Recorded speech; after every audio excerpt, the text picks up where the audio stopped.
my people, wonder shall never end. Hey, hey, it don't happen again, it don't burst to my people.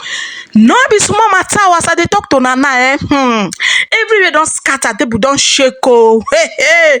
Eze Ikuku don't come out to come drag Jpac comedy and the Evangelist Ebuka Obi come out.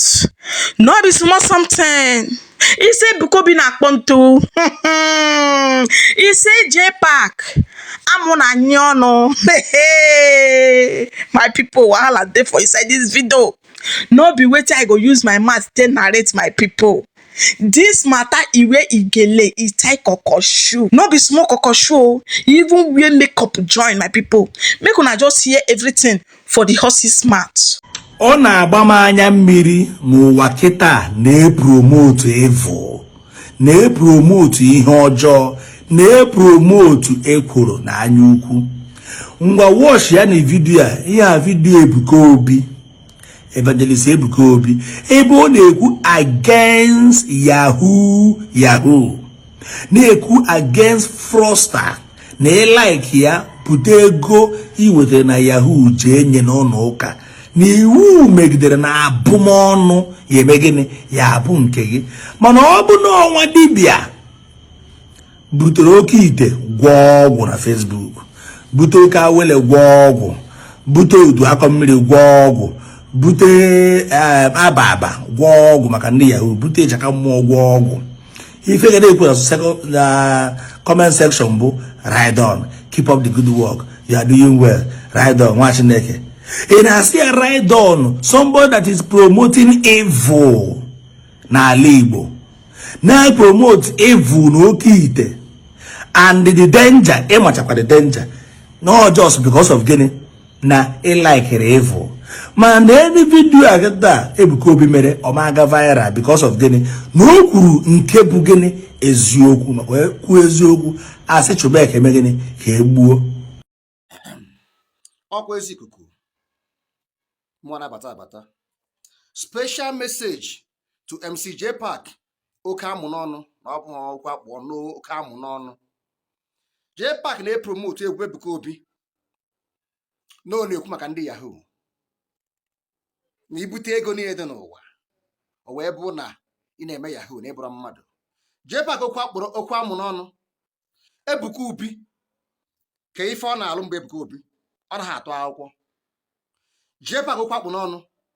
Ebuka Obi ka ihe ọ na-alụ ọ na-ebu ngwongwo.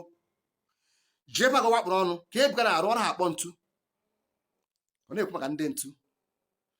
Ebe ọ sị na ọ na-eme ibu Yahoo wetali ego na ọ ha awa ọkụ ka ndị rụrụ ụlọ ụka ọ bụ ndị Yahoo rụrụ ụlọ ụka. Ka ndị na-eso seed ọ bụ ndị Yahoo. Ọ ka isi ha stop inye ego na ihe ewe ego ha. Believe onya. Ọ ka isi ha don't give me your money, I don't need it. Morokwe ekwe o wele aghọ ka o wee nwe more followers wee na-agbara ihu. Jpac ana m enyo gị enyo. King of Webele Face group of companies. Ihe na-alụ bụ erigbu onye azọgbuo onye. Ebuka Obi bụ ya na-edu ime na ije. Ebuka Obi na-ekpere men ekpere ka ha tụọ ọrụ ka o rete 10% nke ọ na-epulukwa ego. Even odumeje na-epulu ego. Ọ bụ na ị mara. So stop to promote things that you don't know about because ịmacha arụmana na-alụ ya. Ife na-akọfụsi aka ebe a. Ebuka Obi ọ bụ na ọ na-epu ụlọ ego na-agba ndị na-arụ Yahoo ha stọpụ ebe ụlọ ụka ya. Lee vidiyo ahụ ofumofu ya fra men ebe a na-ene otu emo maka ha ama ha na-akwụ ya ụgwọ ka okpere ha ekpere ka ha jee tụọ ọrụ wọkụ. They know nọ na-ekpere ha ekpere nye ha ego ka ha jee ije bute ngwongwo bata ka o rechi ya nke n'enu ya na ebe n'anya ose n'ọnụ. Jpac oke amụ n'ọnụ ọ ihe bụ ana m ezighị enyo maka ọ sị mgbe Eze Obi last time n'ihi na-eme homo na-enyo enyo ọ dị ka Ebuka Obi ọwa na-amụ n'ike gị mgbe Ebuka Obi ya na ọsụsụ ego amụ na otele gị na ọchịrị gị ọchịrị wee mịa wee mịpụta. Onye mara asụ ya sụọ n'ikwe ịma ha asụ sụọ na ana. Webele Face can never save us. That boy dị ọcha nọ Dubai before ma akpa afa mana ọ wee na-ekwu na-agbasi ọla n'aka mgbe ahụ na-eriwu nne na ya moto gwongworo mechara tie ka ego Malawi bụ enyi Ebuka Obi ka ife ọ na-arụ ọ bụ Yahoo ka ọ bụ. It's a confirm as a man. Mana ọ man Ebuka Obi. Chọka mkpọ afa. Onye gbara ndị mmadụ tụọ ego one ka eme crusade weta nke ga-enye gị nke gịnị ka ọ bụ ọ ịtụ ọlụ. Ịtụ ọlụ bụ gịnị? When you convince somebody to pay such amount that is not truth, ọ ya bụ ịtụ ọlụ. So Jpac tie onwe gị na ọ bụrụ nwere efe mma. Ndị dibịa ka Ebuka Obi mma. Eze Obi bụ sent n'ebe nọ mgbe Ebuka Obi. Akwa ọkọ bụ sent n'ebe nọ mgbe Ebuka Obi. Ifsef Jpac bụ sent na ndị na-agbara Ebuka Obi ọsọ ahịa. Maka Ebuka Obi nwere karịa mmadụ 500 on Facebook na-agbara ọsọ ahịa. Achọ customers. Ofu ụzọ n'ụzọ iri. So ga lara ụla. Ebuka na-atụ ọlụ. My people, share on. I don't hear everything for the horse's mouth. No be small matter. Oh, he say Jpac on a to.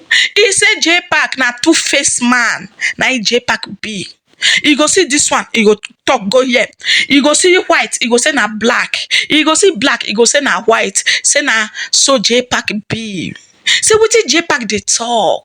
Say all those boys when they come they give offering, they give tithe for Evangelist Ebuka Obi church. Say wetin they be? Say they be yahoo yahoo. Hey, my people no be small something. As I cross this one, watch Dr. Lies. I met like Idodomido. It's on a too. Now that place, now they make me they laugh. My people no be small wahala. Oh, Eze Ikuku give Jpac woto. No be small woto, my people. As e dey hot, e no fit cool. My people, na here now I want for leave una. Thank you guys for watching, and I so much appreciate you guys. Bye bye.